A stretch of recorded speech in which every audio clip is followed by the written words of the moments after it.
आधीच वाढत्या महागाईमुळे त्रस्त झालेल्या पालकांच्या खिशाला आता आणखी भुर्दंड बसणार आहे। कारण स्कूल बसची फी 10 ते 12% वाढवण्याचा निर्णय स्कूल बस ओनर्स असोसिएशनने घेतलेला आहे।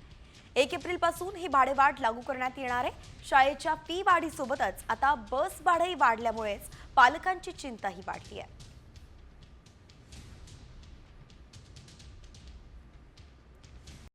कॉमस्कोर नुसार आता isakal.com आहे देशातील नंबर 1 ची मराठी न्यूज वेबसाईट। प्रत्येक अपडेटसाठी isakal.com ला नक्की भेट द्या।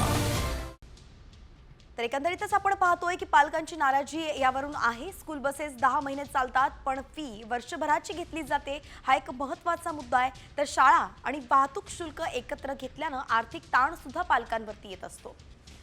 शुल्क मासिक हप्त्यांमध्ये विभागावं अशी एक मागणी यावरूनच पालकांनी आता केली आहे।